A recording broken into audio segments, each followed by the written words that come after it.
Puji Tuhan, Shalom Bapak Ibu Saudara yang dikasihi Tuhan. Seberapa kita yang bersuka cita pagi hari ini, lambaikan tangan tinggi. Puji Tuhan, sejenak berikan tepuk tangan kemuliaan bagi Tuhan kita. Haleluya. Mari pada pagi hari ini kita datang ke hadiratnya, membawa pujian dan ucapan syukur kita kepada Tuhan. Mari kita awali ibadah pagi hari ini, kita satu dalam doa.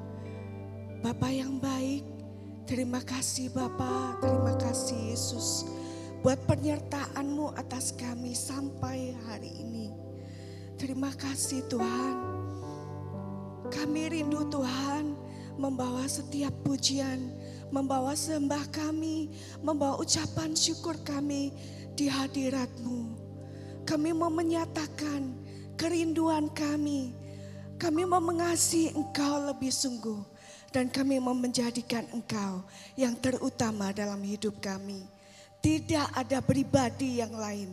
Hanya Engkau Tuhan yang layak kami sembah dan kami muliakan. Mari Roh Kudus urapi setiap hati dan pribadi saat ini. Kami mau mengalami perjumpaan dengan Yesus Kristus, Tuhan dan Juru Selamat kami, kekasih jiwa kami. Terimalah sembah dan pujian kami yang terbaik untuk kemuliaan nama-Mu. Hanya di dalam nama Tuhan Yesus Kristus kami sudah berdoa dan mengucap syukur. Haleluya, amin. Haleluya. Engkaulah yang terutama dalam hidup kami Tuhan. Haleluya, kami mau mengasihi Engkau lebih lagi. Haleluya Yesus.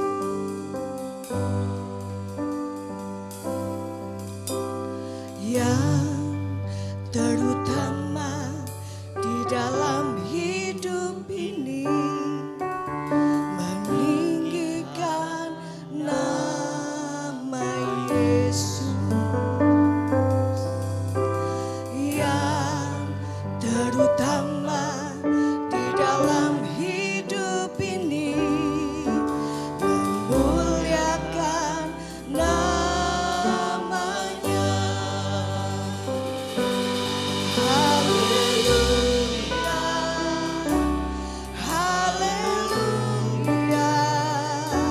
Saya mau cinta Yesus.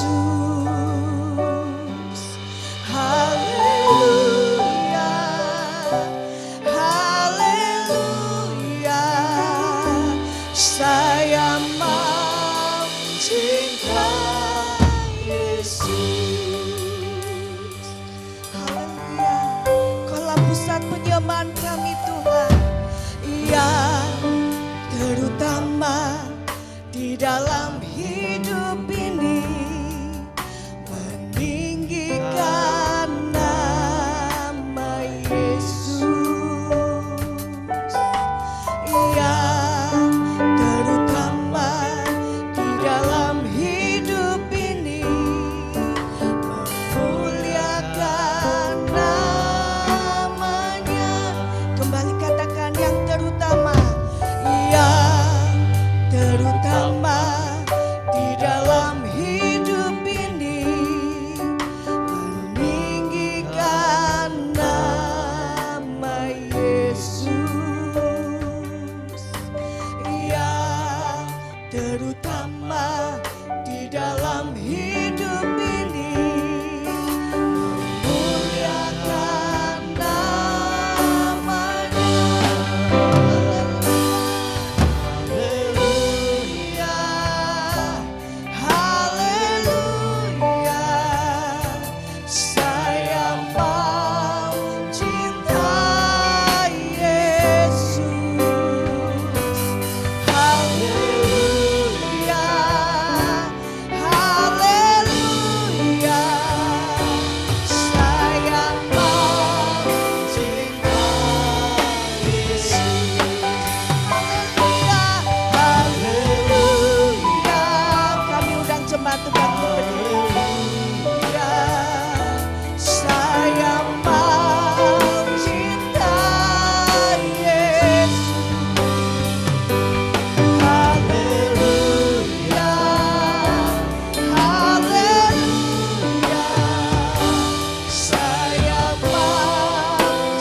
Saya mencintai Yesus.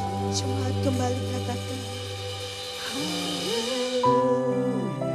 angkat tanganmu, angkat hatimu, nyatakan engkau bahwa engkau mengasihi Tuhan, engkau mau mengasihi lebih sungguh lagi. Haleluya, engkau mau mengasihi Dia lebih sungguh lagi.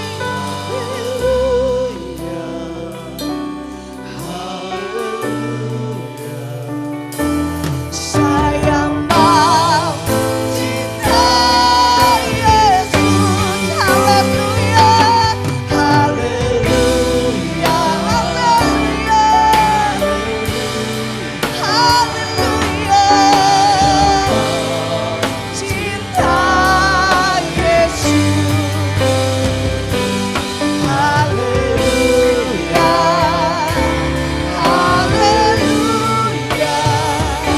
Saya mau cintai Yesus. Hanya bagi Dia, bagi Dia segala pujian, hormat serta syukur Engkau selamanya. Bagi Dia segala pujian, hormat serta syukur selama-lamanya. Bagi Dia, bagi Dia selama-lamanya. Hormat serta syukur. Engkau selamanya. Bagi Dia segala pujian, hormat serta syukur selama-lamanya. Mari katakan, haleluya. Segala pujian, amin. Nyanyikan dengan segenap hatimu. Bagi Dia segala pujian, Hormat serta syukur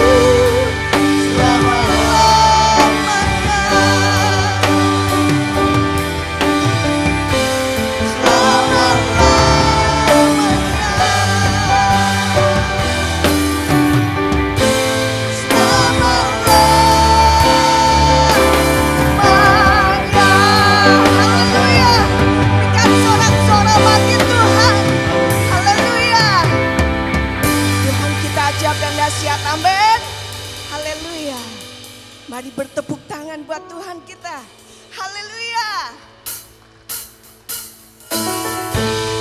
Yuk sama-sama kita bertepuk tangan buat Tuhan kita yang ajaib. Kasihnya ajaib bagi kita. Haleluya.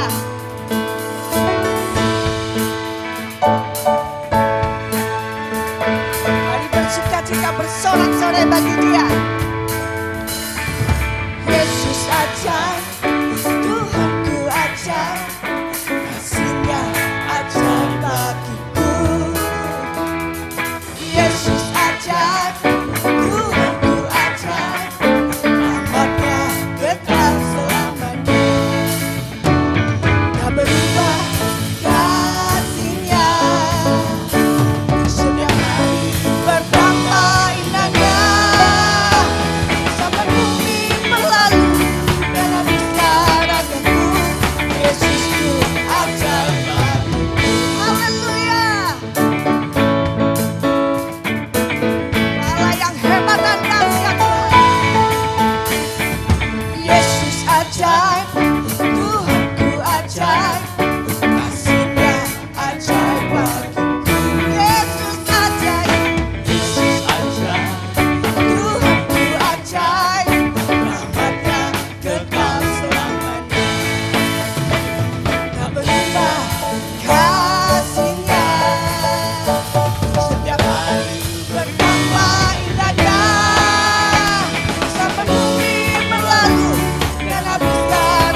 tak berubah kasih-Nya.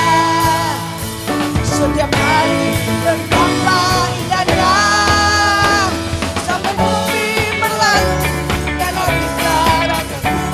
Yesusku ajaib bagiku. Yesus ajaib, Dia berkuasa. Ada mujizat sebab Yesus ajaib. Haleluya. Yesus ajaib, Dia berkuasa. Ada mujizat sebab Yesus ajaib. Haleluya. Mari bertepuk tangan buat Tuhan kita yang penuh sukacita. Tiap hari Tuhan, kami melihat mujizat-Mu terjadi dalam hidup kami. Kami bersyukur Tuhan. Kami bahagia. Kami bangga mempunyai Allah seperti-Mu. Haleluya. Terima kasih.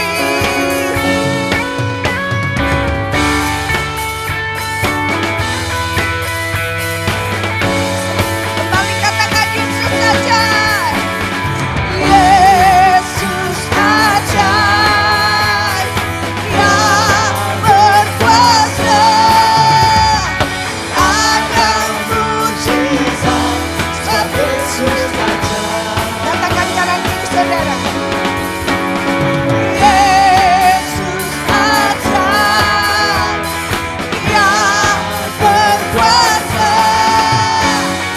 Ada mujizat sebab Yesus ajaib. Mari katakan kanan kiri saudara. Tak berubah kasih-Nya, setiap hari bertambah indahnya. Amin. Sampai bumi berlalu dan habislah ragaku. Yesusku ajaib. Katakan saudara. Tak berubah kasih-Nya. Amin. Setiap hari bertambah indahnya, sampai bumi berlalu dan habislah ragaku. Yesusku ajaib. Haleluya. Yesus ajaib, Dia berkuasa. Ada mujizat sebab Yesus ajaib. Yesus ajaib. Yesus ajaib, Dia berkuasa. Ada mujizat. Katakan ada mujizat. Ada. Amin. Ada mujizat. Sebab Yesus ajaib. Sorak-sorai yang luar biasa bagi Haleluya. Berikan sorak-sorai kemuliaan bagi Tuhan. Puji Tuhan. Kita masih memuji Tuhan. Kita mau angkat, kita ekspresikan bahwa kita punya Tuhan Yesus yang luar biasa. Katakan langit dan bumi, pujilah Tuhan. Haleluya. Haleluya.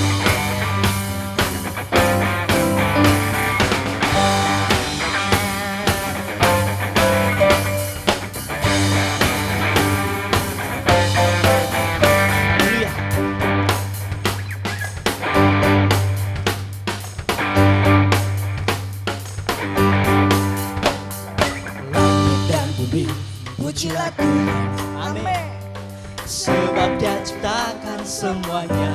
Keagungannya mengatasi langit bumi. Sembah sujud di hadapannya. Langit dan bumi, pujilah Tuhan.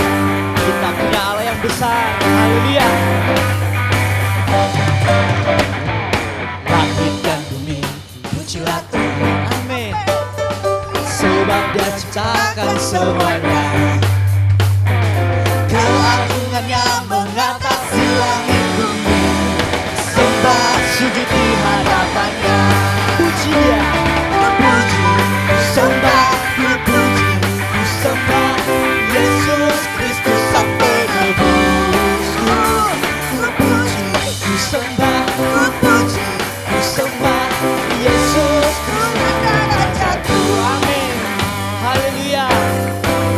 biasa Tuhan kita, Dia Allah pencipta langit dan bumi. Pujilah Tuhan, amin. Sebab Dia ciptakan semuanya, keagungannya mengatasi langit bumi. Sembah sujud di hadapannya. Haleluya. Ku puji, ku sembah, ku puji, ku sembah Yesus Kristus Sang Penebusku. Ku puji, ku sembah, ku puji, ku sembah Yesus Tuhan dan Rajaku. Ku puji, ku puji, ku sembah, ku puji, ku sembah Yesus Kristus Sang Penebus. Dia menebus kita. Ku puji, ku sembah, ku puji, ku sembah Yesus Tuhan dan Raja. Sekali lagi, ku puji, ku puji, ku sembah, ku puji, ku sembah Yesus Kristus Sang Penebusku. Ku puji, ku sembah, ku puji, ku sembah Yesus Tuhan dan Rajaku. Haleluya. Amin.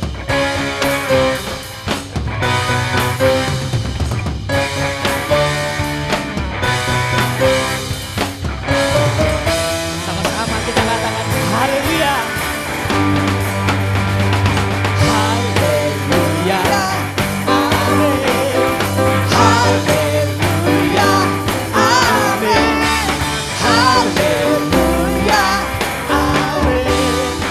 Haleluya. Amin. Haleluya. Haleluya. Haleluya. Amin. Haleluya. Amin. Haleluya. Amin. Haleluya. Haleluya.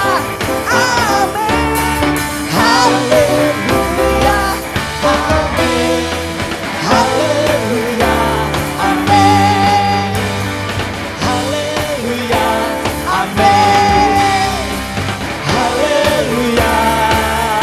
Amin. Haleluya. Berikan sorak-sorai kemuliaan bagi Tuhan. Haleluya. Puji Tuhan. Kita percaya di setiap musim kehidupan kita, Tuhan ada selalu bersama kita. Dan apapun yang Tuhan berikan kepada kita, kita mau katakan itu adalah anugerah yang Tuhan berikan kepada kita. Kita mau sama-sama katakan, apapun yang terjadi dalam kehidupan kita, kita percaya Tuhan selalu menolong kita. Haleluya Yesus. Terima kasih.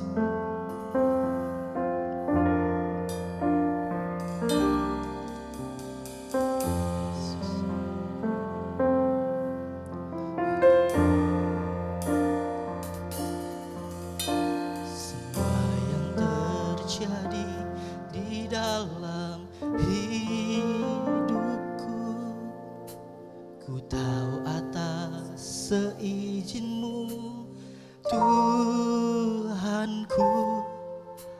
Apa yang Kau perbuat di dalam hidupku, ku terima semua sebagai anugerah-Mu. Sama-sama kita katakan. Semua yang terjadi di dalam hidupku, ku tahu atas seizin-Mu, Tuhanku. Apa yang Kau perbuat di dalam hidupku, ku terima semua sebagai anugerah-Mu. Ku bersyukur, ku bersyukur Tuhan untuk semua yang ku alami. Ku bersyukur Tuhan, Kau beriku kekuatan. Ku percaya Engkau selalu besertaku. Tak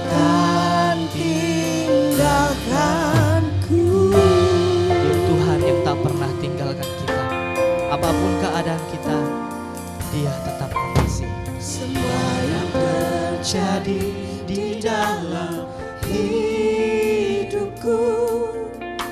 Ku tahu atas seizin-Mu Tuhanku, apa yang Kau perbuat di dalam hidupku.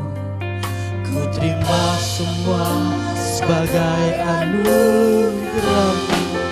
Bersyukur, ku bersyukur Tuhan untuk semua yang ku alami. Ku bersyukur Tuhan, Kau beriku kekuatan. Ku percaya Engkau selalu beserta, takkan tinggalkanku. Ku bersyukur Tuhan, ku bersyukur Tuhan. Kami mau bersyukur Tuhan, apapun keadaan kami mau katakan Tuhan tetap baik.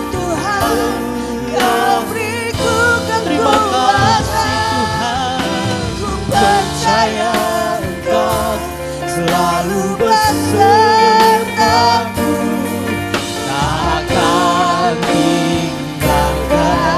Ku bersyukur Tuhan, ku bersyukur Tuhan untuk semua yang ku alami. Ku bersyukur Tuhan, Kau beriku kekuatan. Ku percaya Engkau selalu besertaku, takkan tinggalkanku. Mari katakan dengan sungguh, semua yang terjadi dalam hidup kami itu adalah anugerah. Semua yang terjadi di dalam hidupku, ku tahu atas seizin-Mu Tuhanku, apa yang Kau perbuat di dalam hidupku. Ku terima semua sebagai anugerah-Mu. Sekali lagi katakan, semua yang terjadi, semua yang terjadi di dalam hidupku. Ku tahu atas seizin-Mu Tuhanku, apa yang Kau perbuat di dalam hidupku. Ku terima semua sebagai anugerah. Angkat tanganmu, ku bersyukur Tuhan, ku bersyukur Tuhan untuk semua yang ku alami. Ku bersyukur Tuhan, Kau beriku kekuatan. Ku percaya Engkau selalu besertaku, takkan tinggalkan. Ku bersyukur Tuhan, ku bersyukur Tuhan untuk semua yang ku alami. Ku bersyukur Tuhan, Kau beriku kekuatan. Ku percaya Engkau selalu besertaku, takkan tinggalkanku. Ku bersyukur Tuhan untuk semua yang ku alami. Ku bersyukur Tuhan, Kau beriku kekuatan. Ku percaya Engkau selalu besertaku, takkan tinggalkanku. Sidang jemaat saja katakan, ku bersyukur Tuhan.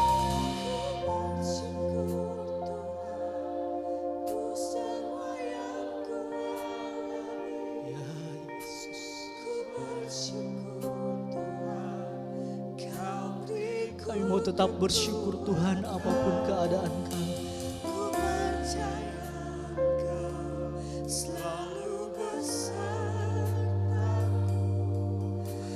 Ya Yesus.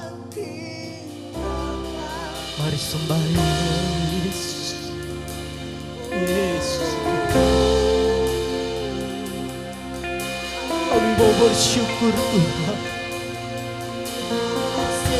Terima kasih Yesus.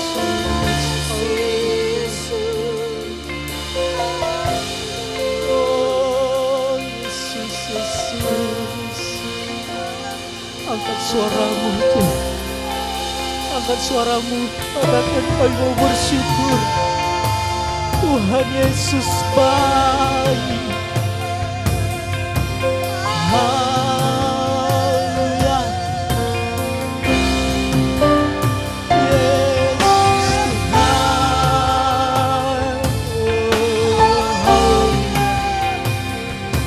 Haleluya. Yesus. Kau Allah yang tak pernah tinggalkan kami.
Tuhan, ku percaya Engkau selalu besertaku, takkan tinggalkanku. Dengan penuh iman katakan ku bersyukur Tuhan, semua yang ku alami. Ku bersyukur Tuhan, Kau beriku kekuatan. Ku percaya Engkau selalu besertaku, takkan tinggalkanku. Ku percaya Engkau, ku percaya Engkau selalu besertaku, takkan tinggalkanku. Kami mau tetap percaya Tuhan, percaya Engkau selalu besertaku, takkan tinggalkanku. Berikan sorak-sorai kemuliaan bagi Haleluya, haleluya. Terima kasih Tuhan, terima kasih. Ini yang menjadi pengakuan kami Tuhan, bahwa kami mau tetap bersyukur dalam keadaan baik maupun tidak baik Tuhan. Kami mau katakan Tuhan Yesus baik, dan kami mau terima apapun yang Tuhan kerjakan dalam kehidupan kami. Kami mau terima itu sebagai anugerah yang dari Tuhan. Terima kasih Tuhan, terima kasih. Haleluya. Sebentar kami mau mendengarkan kebenaran firman-Mu Tuhan. Biar lewat firman-Mu iman kami dikuatkan. Biar lewat firman-Mu kami dimenangkan. Lewat firman-Mu kami menerima mukjizat yang dari Tuhan. Kami lewat firman-Mu kami menerima kesembuhan. Amin. Terima kasih Tuhan, terima kasih. Biarlah firman-Mu yang akan disampaikan boleh menguatkan, boleh meneguhkan kami. Sehingga apa yang Tuhan berikan lewat firman yang akan disampaikan oleh hamba-Mu boleh memberikan kami kemenangan. Terima kasih Tuhan, berkati hamba-Mu yang sebentar akan menyampaikan kebenaran firman-Mu. Berikan hikmat kebijaksanaan yang dari Tuhan. Berkati hamba-Mu, penuhi dengan Roh Kudus dan berdaulat atas hamba-Mu. Terima kasih Tuhan, kami mau siap, kami siapkan hati kami dan tanah yang terbaik untuk mendengarkan firman-Mu. Dan kami mau aplikasikan firman-Mu ketika kami sudah mendengarkan firman. Di dalam nama Tuhan Yesus kami siap dengarkan firman-Mu. Sama-sama kita katakan, amin.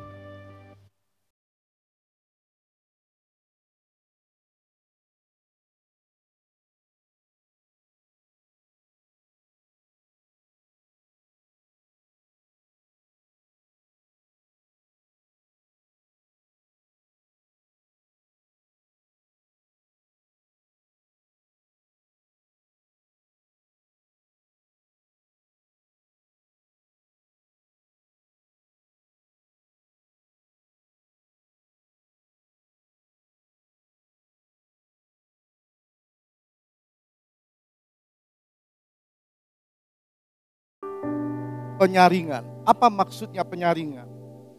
Penyaringan artinya disaring, dipilih, dipilah, atau benar-benar pilihan. Jadi disaring itu artinya dipilah atau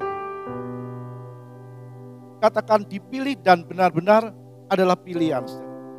Dan kita tahu keadaan zaman sekarang ini menjelaskan kepada kita bahwa benar-benar waktunya orang Kristen itu benar-benar disaring. Artinya Tuhan hanya mau, Tuhan hanya ingin anak-anak Tuhan yang benar-benar anak-anak Tuhan. Jadi Tuhan cuma mau anak-anak Tuhan yang benar-benar anak-anak Tuhan. Artinya benar-benar menjadi pelaku firman, benar-benar hidup sesuai dengan firman Tuhan. Kalau kita membaca dalam Matius 19 ayat 30. Matius 19 ayat 30 berkata demikian. Tetapi banyak orang yang terdahulu akan menjadi yang terakhir. Dan yang terakhir akan menjadi yang terdahulu. Ini ucapan Tuhan. Ini perkataan Tuhan. Ini perkataan Yesus, dia berkata. Banyak orang yang terdahulu. Orang yang terdahulu itu adalah orang yang dulu sudah kenal Tuhan. Dulu sudah percaya Tuhan. Dulu setia kepada Tuhan. Cukup waktu yang lama, mungkin waktu sejak lahir dia kenal Kristus. Melalui orang tuanya. Melalui katakan guru-guru sekolah minggu, lalu mulai bertumbuh sejak anak-anak. Kemudian remaja, pemuda atau dewasa dan seterusnya. Tapi firman Tuhan berkata akan menjadi yang terakhir. Tidak semua orang yang terdahulu menjadi yang terakhir. Tapi ada orang yang terdahulu akan menjadi yang terakhir. Sekali lagi, bukan semua orang yang dahulu, misalnya kita kenal Kristus waktu kita lahir, orang tua kita memperkenalkan kita waktu kita bertumbuh, jasmani kita bisa kenal Kristus lalu kita menjadi yang terakhir. Bukan semua, tapi Alkitab mengatakan ada orang, firman Tuhan jelas berkata. Tetapi banyak orang yang terdahulu akan menjadi yang terakhir. Bukan sedikit, banyak orang. Dan yang terakhir akan menjadi yang terdahulu. Akan menjadi yang terakhir. Itu sama seperti orang yang baru kenal, baru percaya, belum tahu apa-apa. Mengapa? Karena imannya tidak bertumbuh. Karena imannya tidak bertumbuh. Ada orang Kristen yang imannya stagnan, bahkan tidak bertumbuh.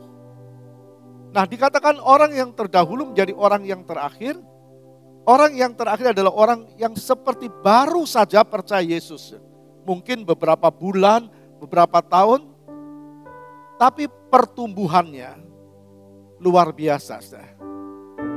Dikatakan orang yang terakhir akan menjadi yang terdahulu. Jadi ada orang-orang yang baru kenal Tuhan, baru kenal Kristus, tapi imannya terus bertumbuh. hidup sesuai dengan firman Tuhan. Rohaninya maju dan jadi pelaku firman. Nah, karena imannya bertumbuh, rohaninya maju dan jadi pelaku firman. Firman Allah berkata dengan jelas, banyak orang dipanggil dan sedikit yang dipilih. Injil Matius 22 ayat yang ke-14. Matius 22 ayat 14. Banyak yang dipanggil tetapi sedikit yang dipilih. Lalu kita bertanya, kenapa banyak yang dipanggil tapi sedikit yang dipilih? Kenapa Tuhan banyak manggil orang kalau Tuhan cuma pilih yang sedikit? Tuhan bukan pilih kasih, Tuhan bukan pilah-pilah. Banyak yang dipanggil tetapi sedikit yang dipilih. Tuhan sendiri yang berkata, banyak orang akan dipanggil, bukan Allah pilih kasih, tidak. Tapi orang yang dipanggil tapi tidak terus bertumbuh dalam imannya atau dalam perjalanan imannya tidak konstan, tidak tetap, tidak setia, sering bimbang, sering kecewa, kadang-kadang mundur, dan akhirnya tidak jadi pelaku firman, pasti tidak terpilih. Sesuai dengan judul kita, penjaringan atau disaring. Kita lihat ayat 11. Ketika raja itu masuk untuk bertemu dengan tamu-tamu itu, ia melihat seorang yang tidak berpakaian pesta. Tuhan katakan ada seorang yang membuat perjamuan kawin, perjamuan pernikahan. Waktu Tuhan ini memeriksa, ternyata ada seorang yang kedapatan tidak berpakaian pesta. Apa maksudnya? Kalau kita mengerti kita ini adalah mempelainya Tuhan. Tuhan Kristus akan menikah dengan mempelai perempuannya adalah gereja Tuhan, saudara dan saya. Ini bukan menikah dalam arti hurufiah, tapi akan bersama-sama dengan dia selama-lamanya. Maka Tuhan mau setiap kita berpakaian pesta. Pakaian pesta pernikahan itu pakaian kebenaran, kebenaran firman. Jadi Tuhan mau kita menjadi pelaku firman Tuhan. Nah, orang yang tidak berpakaian kebenaran firman Tuhan tidak layak sebagai mempelai Kristus. Nah, kalau kita kenal dalam Injil Matius pasal 25, kita baca ayat 1 dan 2, di situ dikatakan begini. Matius 25 ayat 1 dan 2. Pada waktu itu hal kerajaan surga seumpama 10 gadis yang mengambil pelitanya dan pergi menyongsong mempelai laki-laki. 5 diantaranya bodoh dan 5 bijaksana. Kita sering dengar Tuhan katakan sebuah perumpamaan. Ada 5 gadis yang pandai, 5 gadis yang bodoh. Kerajaan surga seumpama 10 gadis. Berarti ada yang masuk dan ada yang tidak. Kalau kita baca ayat 6, di situ dikatakan begini. Waktu tengah malam terdengarlah suara orang berseru, mempelai datang, songsonglah dia. Jadi gadis ini bicara gereja Tuhan. Ada yang pandai, ada yang bodoh. Dan harus menyongsong mempelai laki-laki adalah Kristus. Pada waktu malam, di saat orang mengantuk, di saat orang tidak siap, maka Tuhan berkata, waspada siap. Kedatangan Tuhan orang tidak tahu kapan, tapi pasti. Kalau kita terus baca mulai ayat 11 kembali, ayat 11 sampai 13. Kemudian datang juga gadis-gadis lain yang lain itu dan berkata, Tuhan, Tuhan, bukakanlah kami pintu. Tetapi ia menjawab, aku berkata kepadamu, sesungguhnya aku tidak mengenal kamu. Karena itu berjaga-jagalah, sebab kamu tidak tahu akan hari maupun akan saatnya. Jadi kapan Tuhan datang kita tidak tahu, tapi tanda kedatangannya Tuhan sudah jelaskan. Ada orang-orang yang tidak siap seperti 5 anak darah yang bodoh, yang tidak berjaga-jaga, yang tidak punya minyak, yang tidak dipimpin oleh Roh Kudus. Maka kita melihat 5 darah yang bodoh ini tidak dikenal oleh Tuhan. Bahkan kalau kita membaca tadi 1 orang yang tidak berpakaian pesta, firman Tuhan berkata begini dalam ayat 13. Kalau kita kembali melihat dalam firman Tuhan, dikatakan dalam ayat 13, Matius 22 ayat yang ke-13. Lalu kata raja itu kepada hamba-hambanya, ikatlah kaki dan tangannya dan campakkanlah orang itu ke dalam kegelapan yang paling gelap. Di sana akan terdapat ratap dan kertak gigi. Jadi Tuhan tidak main-main, dia hanya pilih mempelainya yang sesuai dengan hatinya. Kalau seorang pria dia mau meminang gadis pujaannya, pasti yang sesuai dengan pilihannya, sesuai dengan hatinya, apalagi Tuhan. Lalu raja itu berkata, ikat kaki dan tangannya, campakkan ke dalam kegelapan yang paling gelap. Di sanalah terdapat ratap dan kertak gigi. Di mana yang terdapat ratap kertak gigi? Alkitab mengatakan adalah dalam neraka. Kemudian kita sampai di ayat 14, sebab banyak yang dipanggil tetapi sedikit yang dipilih. Jadi sekali lagi Tuhan akan menikah, Kristus akan menikah dengan gerejanya, dengan mempelainya yang benar-benar sesuai dengan hatinya. Oleh karena itu disaring. Dan saringan itu atau Alkitab mengatakan penampi itu sudah ada di tangan Kristus. Matius 3 ayat 12 kita lihat. Matius 3 ayat 12. Alat penampi sudah di tangannya. Ia akan membersihkan tempat pengirikannya dan mengumpulkan gandumnya ke dalam lumbung, tetapi debu jerami itu akan dibakarnya dalam api yang tidak terpadamkan. Alat penampi itu sudah ada di dalam tangan Tuhan. Nah, alat penampi kalau kita sekarang bisa mengerti itu seperti tampah, ya. Kalau sekarang itu alat penampi, kalau orang menampi gandum atau beras dengan tampah dan dilempar ke atas, lalu angin membantu menerbangkan itu sekam-sekamnya, tapi gandum atau katakan beras itu akan kembali kepada tampah. Nah, pada zaman dulu itu seperti kayu yang seperti garpu. Dan itu gandum dia dilempar ke atas, lalu angin menerbangkan sekamnya, gandumnya jatuh. Begitu berulang kali sampai bersih. Nah, saudara, alat penampi itu sudah ada di tangannya. Untuk apa? Untuk menampi. Nah, Yohanes Pembaptis memberi kesaksian bahwa kuasa itu ada pada tangan Yesus. Penampi. Kalau tadi kita membaca dalam Matius 3:12, alat penampi sudah ada di tangannya. Tuhan pakai Yohanes Pembaptis untuk menjelaskan sudah ada di tangannya. Di tangan siapa? Di tangan Kristus. Jadi Kristus penampi, Kristus yang mampu, dia penyeleksi. Karena dia Tuhan. Dia penyeleksi. Yesuslah yang menentukan apakah orang percaya benar-benar gandum atau tidak. Kalau kita menampi beras, ibu-ibu menampi. Ibu-ibu yang tahu bahwa yang ada di tampah itu adalah benar-benar beras, bukan sekam. Jadi Yesuslah yang menentukan apakah orang percaya itu benar-benar gandum atau tidak. Jadi Yesus juga menentukan gandum itu tempatnya di mana? Di lumbung. Firman Allah katakan ditaruh di dalam lumbung, bicara kerajaan sorga. Tapi tempat debu jerami adalah api yang tidak terpadamkan. Kalau saudara membaca ayat itu dijelaskan, mengumpulkan gandumnya ke dalam lumbung, tetapi debu jerami itu akan dibakarnya dalam api yang tidak terpadamkan. Mana ada api yang tidak terpadamkan? Kecuali api neraka. Jadi dia yang menentukan. Oleh karena itulah dia bisa berkata dalam Yohanes 14 ayat 6, akulah jalan, kebenaran dan hidup. Tidak ada seorang pun yang sampai kepada Bapa kalau tidak melalui aku. Penampi itu ada dalam tangan Tuhan. Injil Matius juga menjelaskan kepada kita dalam pasal 28. Segala kuasa ada di dalam tanganku, baik di bumi maupun di sorga. Jadi kembali alat penampi itu ada dalam tangannya. Seperti gandum dan sekam. Seperti gandum dan sekam. Mari kita perhatikan. Alat penampi itu Tuhan membawa kita pada pengertian untuk masuk ke dalam kerajaan surga harus melalui penampian.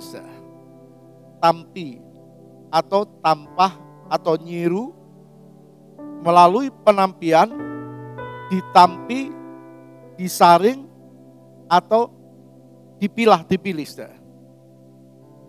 Kita tahu memang percaya Yesus itu syarat pertama kita diselamatkan. Yohanes 3:16 berkata, karena begitu besar kasih Allah akan dunia sehingga dikaruniakan anaknya yang tunggal, Yesus Kristus. Supaya barang siapa percaya kepadanya, kepada Yesus, tidak binasa, melainkan beroleh hidup yang kekal. Jadi kita selamat karena kita punya Yesus. Kita selamat karena kita punya juru selamat. Yesus itulah juru selamat. Saudara. Tapi ingat, kita masih ada di dunia. Saudara. Kita masih ada di dunia.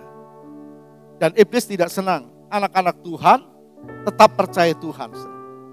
Maka iblis seperti singa mengaum, menelan, melulur siapa yang dapat ditelannya. Tuhan bilang waspada, musuhmu iblis seperti singa. Jadi sekali lagi kita percaya Yesus selamat, tapi kita masih di dunia. Nah, iblis mencoba menjatuhkan iman kita supaya kita kehilangan keselamatan, supaya kita menolak Dia, supaya kita tidak percaya Dia. Sebab firman Allah berkata, barang siapa percaya kepadanya, kepada Kristus, tidak binasa, melainkan beroleh hidup yang kekal. Jadi bukan Allah pilih kasih, bukan. Matius 7 ayat 21.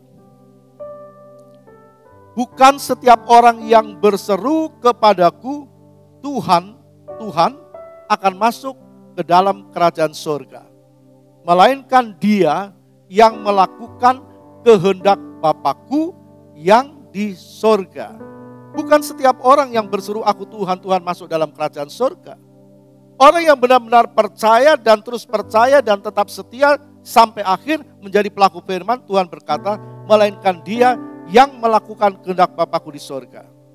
Jadi gandum ini bicara ada isinya. Bicara orang Kristen yang berbobot rohaninya, yang setia, yang menjadi pelaku firman. Itu diumpamakan seperti gandum yang katakan ditampi. Waktu diterpa angin tetap jatuh ke nyiru, ke tampah itu. Bukan diterbangkan angin. Dan ini yang akan dibawa Tuhan ke lumbung. Bicara kerajaan surga apabila Yesus datang kembali. Jadi Yesus pasti datang kembali. Sedang debu jerami bicara orang Kristen yang tidak jadi pelaku firman. Yang tidak ada isinya. Karena Tuhan lihat dalam, bukan lihat luar. Yang tidak jadi pelaku firman, yang tidak ada isinya, yang gampang terombang-ambing. Tadi kita membaca firman Tuhan jelas berkata, yang tetap setia, yang tidak terombang-ambing. Kita baca Efesus 4 ayat 14.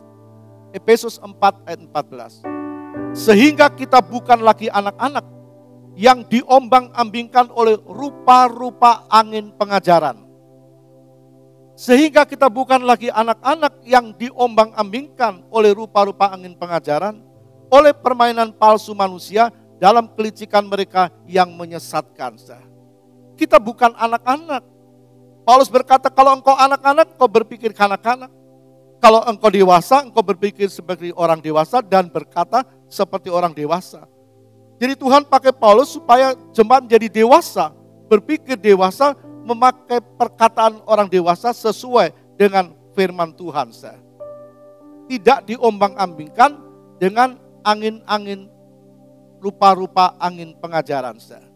Jadi kita hari-hari ini, akhir zaman, kita harus waspada dan ekstra waspada. Benar-benar kita harus waspada. Kita minta kekuatan Tuhan. Kita tahu kita percaya Yesus bukan? Langkah awal kita. Kapan kita yang tahu? Saudara yang tahu. Entah berapa tahun yang lalu. Berapa bulan. Berapa puluh tahun. Langkah awal ini penting. Percaya Yesus selamat. Kalau kita percaya lalu kita berakhir di dunia. Selamat. Tapi kita masih terus melangkah. Kita masih diizinkan di dunia. Nah, iblis tidak senang. Iblis coba menggagalkan kita, firman Allah dengan berkata rupa-rupa angin pengajaran dan sebagainya. Tuhan mau kita sampai langkah akhir, bukan cuma langkah awal. Langkah awal penting, karena itu jaminan kita. Tapi langkah akhir itu menentukan langkah kita. Langkah akhir. Ada banyak kita bisa melihat contoh firman Tuhan. Orang-orang tinggalkan Tuhan. Dulu setia, lalu tidak setia. Di mana keluarga kita? Dulu langkah awalnya sudah jelas percaya. Bahkan menjadi pemberita. Artinya ikut melibatkan diri dalam pelayanan. Tapi sekarang, apakah langkah akhirnya? Nanti. Jadi langkah awal itu baik, penting. Tapi bukan cuma langkah awal. Tapi langkah akhir yang menentukan. Jadi kita lihat gandum dan jerami itu beda, saudara. Kalau gandum dan jerami beda, maka Alkitab juga menjelaskan domba dan kambing juga beda. Dalam Matius 25 kita buka ayat 32 dan 33. Lalu semua bangsa akan dikumpulkan di hadapannya, dan ia akan memisahkan mereka seorang daripada seorang, sama seperti gembala memisahkan domba dan kambing. Dan ia akan menempatkan domba-domba di sebelah kanannya dan kambing di sebelah kirinya. Nah, kita bertanya, siapa domba dan kambing? Tuhan bukan bicara domba dan kambing binatang secara hurufiah, tapi Tuhan bicara pengikutnya, orang percaya. Kok bisa beda? Domba di sebelah kanan, kambing di sebelah kiri. Apa Tuhan pilih kasih? Tidak. Domba ada di dalam kerajaan surga, sedang kambing nanti akan di dalam neraka. Mengapa bisa beda? Ayat 40. Dan raja itu akan menjawab mereka, aku berkata kepadamu, sesungguhnya segala sesuatu yang kamu lakukan untuk salah seorang dari saudaraku yang paling hina ini, kamu telah melakukannya untuk aku. Jadi katakan anak-anak Tuhan domba itu adalah anak-anak Tuhan yang melakukan firman. Hidup sesuai firman. Kita tahu kita bisa berkata hidup dalam kasih benar. Tapi hidup sesuai dengan firman. Sedang anak-anak Tuhan kambing tidak ada kasih, juga tidak menjadi pelaku firman. Tidak hidup benar sesuai firman. Ayat 46. Dan mereka ini akan masuk ke tempat siksaan yang kekal, tetapi orang benar ke dalam hidup yang kekal. Orang benar. Orang yang tidak benar, orang yang seperti dikatakan anak Tuhan kambing, yang tidak jadi pelaku firman, akan masuk ke dalam siksaan yang kekal. Tetapi orang benar ke dalam hidup yang kekal. Nah, siapa orang benar? Tidak ada satupun yang benar. Kecuali orang yang dibenarkan oleh Kristus. Amin. Orang yang dibenarkan. Kita benar karena kita percaya Yesus, Dia membenarkan kita. Yesus, Juru Selamat, Dia yang membuat kita menjadi benar. Banyak ayat penopang dalam kitab Roma pasal 3 menjelaskan kepada kita. Dialah yang membuat kita benar-benar hidup di hadapan Tuhan. Kalau kita baca ayat 46 berkata begini, dan mereka ini akan masuk ke tempat siksaan yang kekal, dan kita tidak mau dan tidak ingin semua orang masuk dalam keadaan seperti ini. Kita mau masuk dalam lumbung Tuhan. Kita mau keluarga kita masuk dalam lumbung Tuhan. Kita mau teman kita masuk dalam lumbung Tuhan. Kita mau orang percaya semua masuk dalam lumbung Tuhan. Karena itu kekal selama-lamanya. Bukan sementara di dunia, sementara orang mau bisa meraih apapun di dunia. Berapapun dia punya rumah, dia punya pulau, dia punya negara sekalipun. Kalau tidak percaya, kalau langkah akhirnya tidak setia, dia lepaskan semua itu. Itu cuma untuk di dunia ini. Orang akan menyesal selama-lamanya. Oleh karena itu, mari kita terus waspada. Jadi Kristen benar-benar gandum. Kalau gandum dan sekam itu beda, kalau kambing dan domba itu beda, maka si sulung dan si bungsu juga beda. Kita melihat dalam firman Tuhan, ada seorang mempunyai 2 orang anak laki-laki. Yang pertama disebut si sulung dan juga si bungsu. Si sulung waktu disuruh oleh ayahnya, dia berkata, ya siap, tapi tidak melakukan. Tapi kemudian si bungsu Disuruh melakukan, dia bilang, enggak, tidak. Tapi dia menyesal, kemudian dia melakukan. Mari kita baca Matius 21 ayat 28. Matius 21 ayat 28 sampai 30. Tetapi apakah pendapatmu tentang ini? Tetapi apakah pendapatmu tentang ini? Seorang mempunyai 2 anak laki-laki, ia pergi kepada anak yang sulung dan berkata, anakku, pergi dan bekerjalah hari ini dalam kebun anggur. Ayat 29. Jawab anak itu, baik Bapa, tetapi ia tidak pergi. Ayat 30. Lalu orang itu pergi kepada anak yang kedua dan berkata demikian juga. Dan anak itu menjawab, aku tidak mau. Tetapi kemudian ia menyesal, lalu pergi. Nah, kita lihat di sini. Ini yang disebut terdahulu akan jadi terkemudian karena tidak melakukan perintah Bapa. Jadi anak sulung berkata iya, tapi tidak melakukan. Ada banyak orang Kristen, benar ya, saya mau, tapi tidak jadi pelaku firman. Jadi Tuhan bukan cuma lihat kita di gereja, tapi di luar gereja apakah kita menjadi pelaku firman atau tidak. Kalau tidak, meskipun meskipun pertama, bisa jadi terjadi yang kemudian. Karena tidak melakukan perintah Bapa, perintah Tuhan. Bukan salah Bapa, bukan salah Tuhan apabila orang Kristen akhirnya tidak masuk dalam kerajaan surga.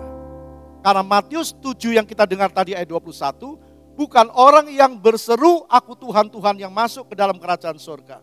Melainkan dia yang melakukan kehendak Bapakku yang di surga.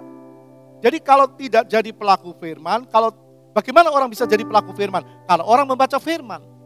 Orang bisa membaca firman, lalu orang mendengar firman, orang meyakini firman, lalu dia melakukan firman. Jadi saudara kita lihat, bukan orang yang berseru aku Tuhan, Tuhan yang masuk dalam kerajaan surga, melainkan dia yang melakukan kehendak Bapakku yang di surga. Melakukan firman, yang hidup sesuai dengan firman. Awalnya si bungsu berkata tidak, tapi kemudian dia pergi dan bekerja melakukan perintah Bapa. Langkahnya yang akhir dia lakukan. Ini yang disebut yang terkemudian menjadi seperti yang terdahulu. Baru bekerja, tapi seperti yang terdahulu. Dulu perbuatannya tidak menyenangkan bapaknya. Dia berkata tidak, bapaknya pasti kecewa. Tapi kemudian dia menyadari kesalahan. Ini bicara orang Kristen yang sadar akan kesalahannya. Lalu melakukan kehendak Bapa. Masih tentang si sulung dan si bungsu. Sekarang kita lihat Lukas 15 ayat 11. Yesus berkata lagi, ada seorang mempunyai 2 anak laki-laki. Si sulung dan si bungsu. Dalam kisah ini, keduanya terima warisan dari bapaknya. Ayat 12b. Lalu ayahnya membagi-bagikan harta kekayaan itu di antara mereka. Si sulung terima berkat dari bapaknya, si bungsu juga terima. Karena Alkitab mengatakan lalu ayahnya membagi-bagikan harta kekayaan itu di antara mereka, di antara keduanya. Tapi mereka beda. Waktu si sulung dia tahu ada keramaian pesta di rumahnya, di rumah bapaknya. Dia tanya sama salah satu pegawai bapaknya, ada apa ini? Lalu dijelaskan, adikmu telah kembali, ayahmu bersukacita telah hilang, dia kembali. Firman Allah katakan dalam Lukas, dikatakan 15, dikatakan bahwa ayahmu bersukacita. Adikmu telah mati dan sekarang hidup kembali. Lalu si sulung marah dan dia tidak mau masuk ke rumahnya. Kita baca ayat 26 sampai 28. 26 sampai 28. Lalu ia memanggil salah seorang hamba dan bertanya kepadanya, apa artinya semuanya itu? Jawab hamba itu, adikmu telah kembali dan ayahmu telah menyembelih anak lembu tambun karena ia mendapatnya kembali dengan sehat. Maka marahlah anak sulung itu dan ia tidak mau masuk rumah. Jadi kita bisa melihat tidak mau masuk rumah berarti si sulung dulu ada di dalam rumah. Tapi sekarang tidak mau masuk. Kenapa dia yang dulu ada di rumah, waktu dia mendengar dia sedang ada di luar, dia tidak mau masuk. Kenapa? Karena ada perasaan benci terhadap adiknya. Ada rasa iri hati, merasa bapaknya tidak adil. Itu yang membuat dia ada di luar rumah. Hati-hati, sah. Rasa benci, iri hati, dengki, itu bisa membuat kita berada di luar. Di luar rumah Bapa surga. Di luar hadirat Tuhan. Tidak bisa merasakan hangatnya kasih Allah. Karena ada di luar. Dan kita bertanya, mengapa si sulung bisa bersikap seperti itu? Tadi kita mendengar, karena dia iri hati, benci terhadap adiknya, dan sebagainya. Selain itu, karena si sulung tidak tahu apa yang bapaknya punya, dia punya. Orang yang iri hati, dengki, dia tidak tahu. Dia tidak mampu menikmati janji Bapa yang ada di dalam firman Allah. Lalu timbullah iri hati, benci, dendam, tidak bisa mengampuni dan sebagainya. Ayat 31. Kata ayahnya kepadanya, anakku, engkau selalu bersama-sama dengan aku dan segala kepunyaanku adalah kepunyaanmu. Apa yang Bapa punya, apa yang anak punya, apa yang Roh Kudus punya, apa yang Yesus ada, yang Yesus katakan adalah milik saudara dan saya. Amin. Tepuk tangan bagi dia. Semua ada dalam tangan Tuhan. Dan dia berikan kepada saudara dan saya untuk kita nikmati. Orang Kristen yang tidak mampu menikmati berkatnya Bapa, dia bisa bersikap seperti si sulung. Membanding-bandingkan dirinya dengan adiknya, membanding-bandingkan dirinya dengan orang lain. Tidak puas dengan apa yang Bapa berikan kepadanya. Dia merasa Tuhan tidak adil kepada dirinya. Orang Kristen yang hidup rohaninya seperti ini akan jadi seperti yang terkemudian. Dulu berada di rumah Bapa, sekarang ada di luar. Bukan langkah awal saja yang penting. Awal penting, percaya Yesus. Tapi langkah akhir sangat-sangat menentukan, sangat penting. Karena itu Tuhan bilang waspada. Jangan sampai kita dibelokkan iman kita. Kita yakin tidak ada keselamatan di luar Kristus. Amin. Firman Allah berkata, akulah jalan kebenaran dan hidup. Tidak ada seorang pun sampai kepada Bapa tanpa melalui aku. Kisah 4 ayat 12 jelas berkata tidak ada nama yang lain kecuali di dalam Yesus Kristus. Dia penyelamat kita. Karena kita tetap setia kepada Tuhan. Kita jangan hidup seperti si sulung, juga jangan sampai hidup seperti si bungsu. Si bungsu yang bermain-main dengan kehidupan ini. Dia terima warisan bapaknya, lalu dia pergi. Dia katakan hambur-hamburkan itu. Ini bukan bicara uang, bicara apa yang kita sudah terima dari Tuhan. Kita tidak pelihara, hambur-hamburkan itu. Apa yang kita terima dari Tuhan. Kita bisa menghirup napas itu dari Tuhan. Kita bisa bekerja, kita punya intelektual itu dari Tuhan. Kita punya waktu itu dari Tuhan. Tapi ada orang-orang yang menghambur-hamburkan itu. Kita jangan hidup seperti si bungsu. Kalau ikut Tuhan dengan sungguh-sungguh. Kalau masih ada kesempatan pulang si bungsu, itu karena apa? Karena bapaknya sambut dia. Kalau dia berhenti di luar bapaknya si bungsu itu, maka habislah si bungsu. Dan tidak ada kesempatan lagi. Doakan orang lain. Doakan keluargamu, tangisi dia, minta supaya dia kembali kepada Tuhan. Kalau kita melihat si sulung dan si bungsu beda, Saul dan Daud juga beda. Saul menjadi raja pertama bangsa Israel, awalnya rendah hati. Awalnya tidak balas jahat dengan jahat. Coba kita buka satu ayat di dalam 1 Samuel 10 ayat 27. Tetapi orang-orang dursila maksudnya berkata kepada Saul, masakan orang ini dapat menyelamatkan kita? Mereka menghina dia dan tidak membawa persembahan kepadanya. Tetapi ia pura-pura tuli. Saul bukan tuli, pura-pura tuli. Tidak mau mendengar yang tidak baik. Orang berkata tidak baik tentang dirinya, dia tetap tidak mau dengar. Ini sudah kita melihat rohaninya waktu itu luar biasa. Dia pura-pura tuli, dia tidak mau mendengar. Tidak mau terpancing emosinya. Tidak mau membalas jahat dengan jahat. Tapi sayang kemudian, ia hidup tidak sesuai firman. Saul mengambil hak Samuel sebagai nabi dan Tuhan bilang itu bodoh. Akhirnya Saul ditolak oleh Tuhan dan digantikan Daud. Dalam 1 Samuel 15 ayat 11a berkata begini, aku menyesal karena aku telah menjadikan Saul sebagai raja. Sebab ia telah berbalik daripada aku dan tidak melaksanakan firmanku. Saul raja pertama seperti yang terdahulu. Tapi bisa jadi terkemudian. Karena apa? Karena iri hati, karena dengki, karena dendam, karena benci kepada Daud. itu ada dalam hatinya. Jangan sampai orang Kristen sudah diangkat Tuhan, sudah diberkati Tuhan, tidak hidup sesuai firman Tuhan. Jadi beda dengan Daud. Daud waktu dilantik dia rendah hati. Waktu dia dilantik rendah hati, setelah dilantik dia tetap rendah hati. Dia tidak balas dengan jahat. Waktu Saul merancangkan yang jahat terhadap Daud, dia tidak balas. 1 Samuel 24 ayat 7. Lalu berkatalah ia kepada orang-orangnya, dijauhkan Tuhanlah kiranya daripadaku untuk melakukan hal yang demikian kepada tuanku, kepada orang yang diurapi Tuhan, yakni menjamah dia sebab dialah orang yang diurapi Tuhan. Meskipun Saul merancang yang jahat terhadap Daud, Daud tidak balas jahat dengan jahat.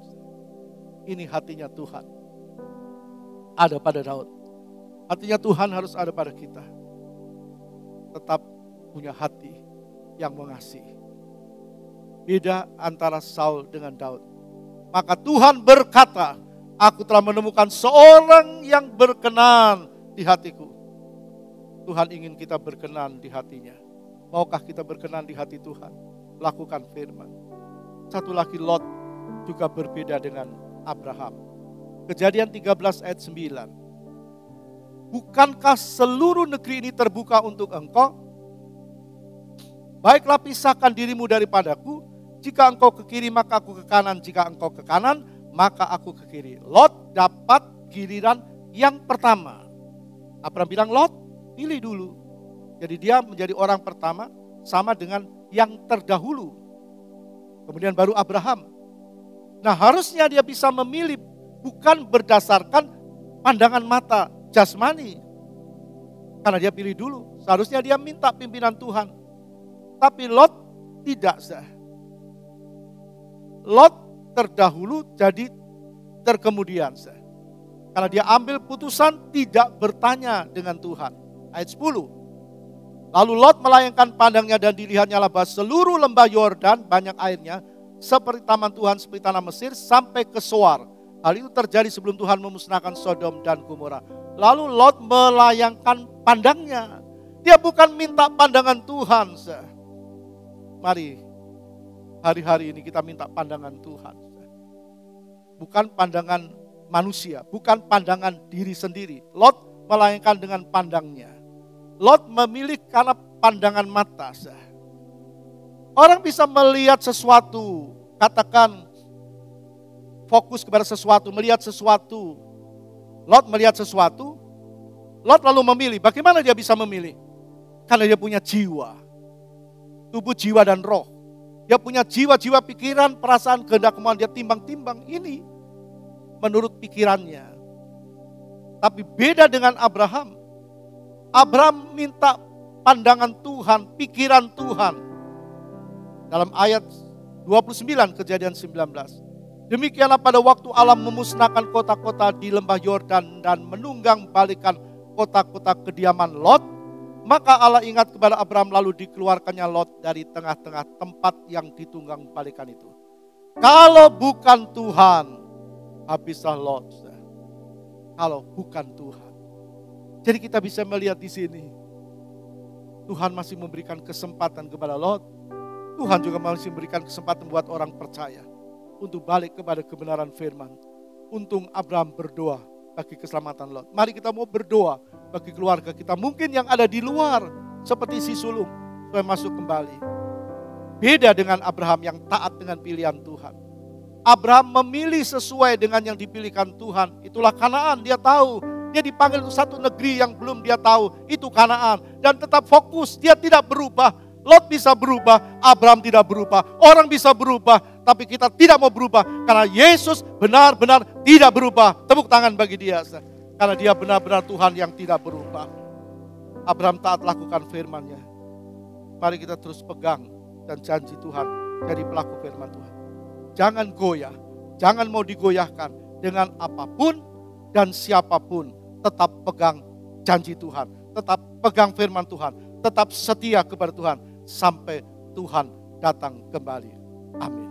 Mari sama-sama kita bangkit berdiri. Kita nyanyikan pujian kita. Kau Tuhan yang selamatkanku. Terima kasih Yesus. Haleluya.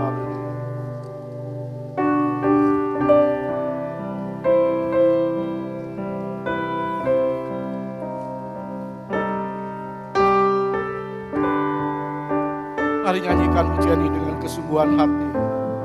Kau Tuhan yang selamatkanku.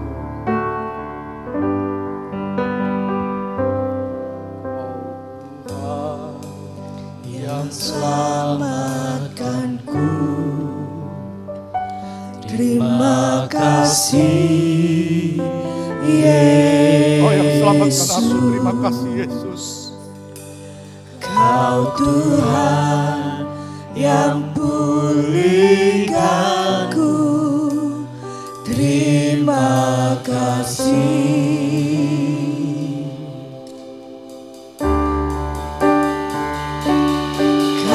Tuhan yang sembuhkanku, terima kasih Yesus. Kau Tuhan memberkatiku, terima kasih. Kau Tuhan yang selamatkanku.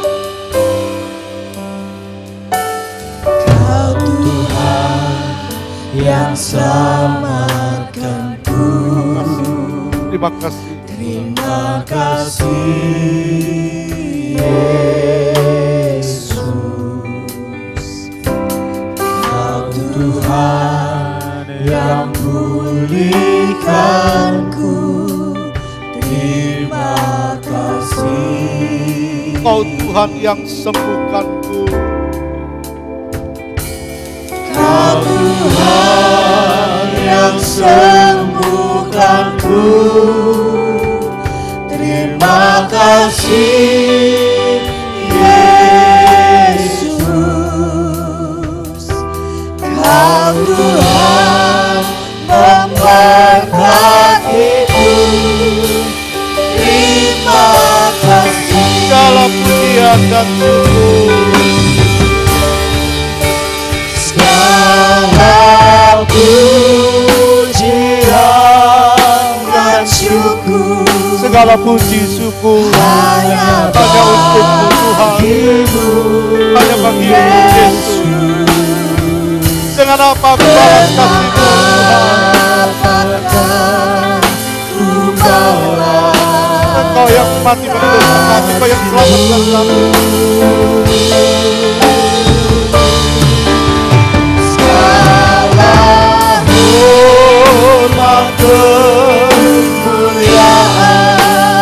Ibu Gembala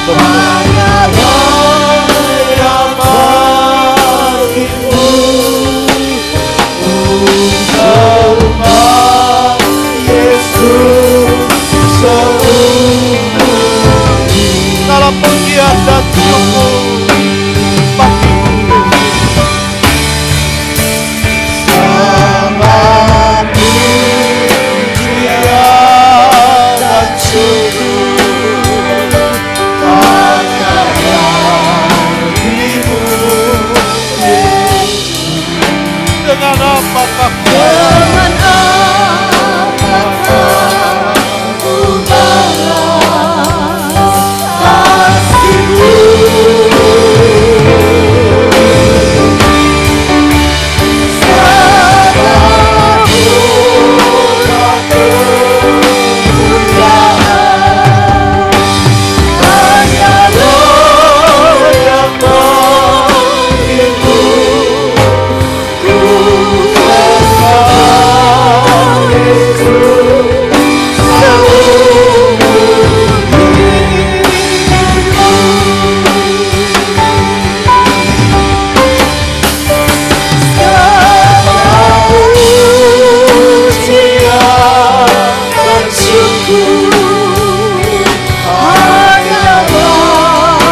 Tuhan berbicara sangat indah pada pagi hari ini.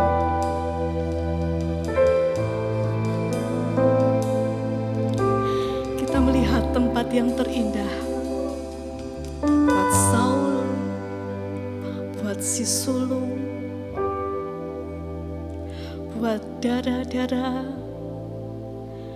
yang bisa pegang pelita. Semua mempunyai kesempatan yang sama. Semua mempunyai waktu yang sama.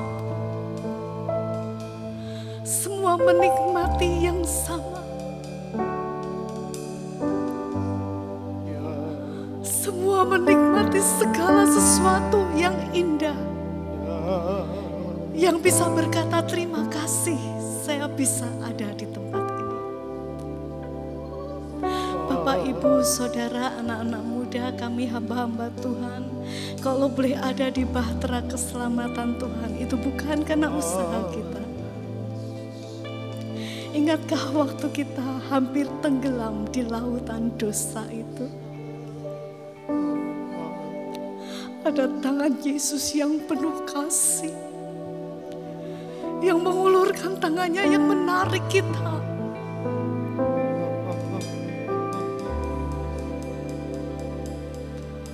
Dia bersihkan kita. Dia kuduskan kita.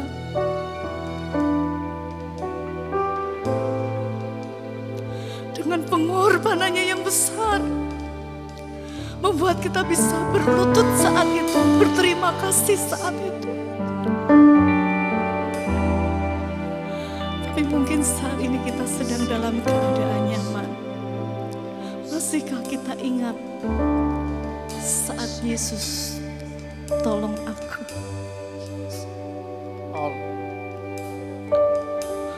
Waktu Yesus selamatkan aku.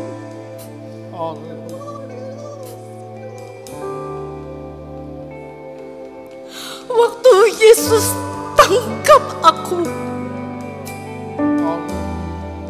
Waktu Yesus berkata, engkau kekasihku, engkau berharga bagiku.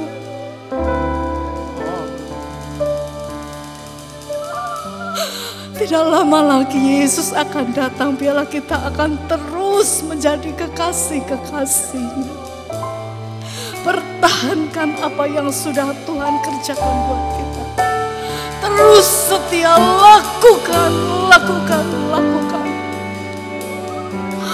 Bapa, kami mau terus setia kepada Engkau. Dan bukan dengan kuat dan gagah kami, bukan dengan kebiasaan kami. Di dalam manusia kami yang penuh dengan kebebasan, saat mata kami bisa memandang segala sesuatu, saat telinga kami bisa mendengar segala sesuatu. Firman Allah yang kudus, Roh Kudus terus sertai dampingi kami, supaya kami tetap hidup takut akan Engkau, supaya kami tetap menjunjung tinggi kebenaran firman Allah.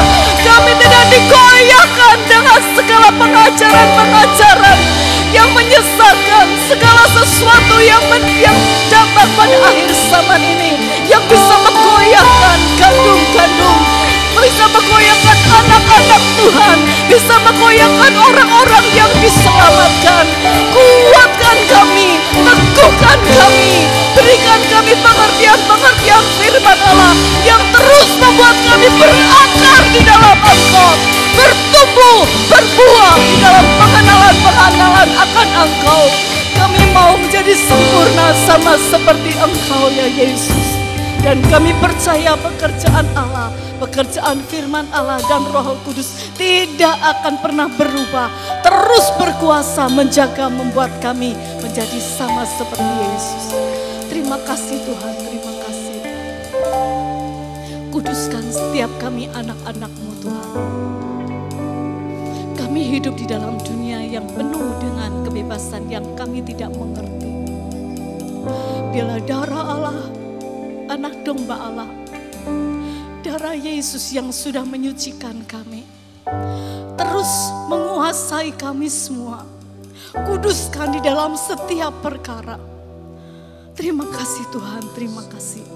Kalau ada anak-anak Tuhan yang masih bimbang akan Engkau, pagi hari ini Tuhan jamah. Pagi hari ini Tuhan jamah pikirannya, Tuhan jamah hatinya, Tuhan jamah rohnya. Biar dengan kekuatan yang dari Engkau, kami boleh setia kepada Engkau sampai nafas yang terakhir. Terima kasih Tuhan, terima kasih. Kami serahkan semua jemaat Tuhan di dalam tangan Engkau. Perlindungan, penyertaan, kasih sayang Allah terus memberkati mereka. Terima kasih Tuhan. Berkati hamba-Mu yang sudah menyampaikan kebenaran firman Allah. Urapan Allah ada atas hamba-Mu senantiasa. Penyingkapan-penyingkapan firman Tuhan terus ada pada hamba-Mu demi pertumbuhan jemaat di tempat ini. Berkati pekerjaan mata pencaharian anak-anak-Mu di tempat ini. Berkati Tuhan rumah tangga anak-anak-Mu. Mereka yang dalam pergumulan Tuhan sertai. Bawa kami ke jalan-jalan-Mu yang benar, yang kudus. Terima kasih Tuhan. Kami percaya kasih setia Tuhan menyertai kami sepanjang umur hidup kami. Terima kasih Tuhan, dalam nama Yesus kami berdoa.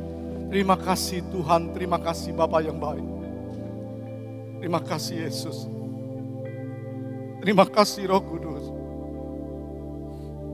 Berkati umat-Mu, berkati anak-anak-Mu, tetap setia kepadamu sampai akhir. Terpujilah Engkau kekal selama-lamanya. Sekarang saudaraku yang dikasih Kristus, kita pulang dan bawa berkat Allah Bapa, kasih sayang Yesus Kristus, dan persekutuan di dalam Roh Kudus, yaitu di dalam nama Tuhan Yesus Kristus, hari ini sampai Maranatha, Tuhan Yesus datang yang kedua kali. Semua yang percaya katakan amin. Tuhan berkati.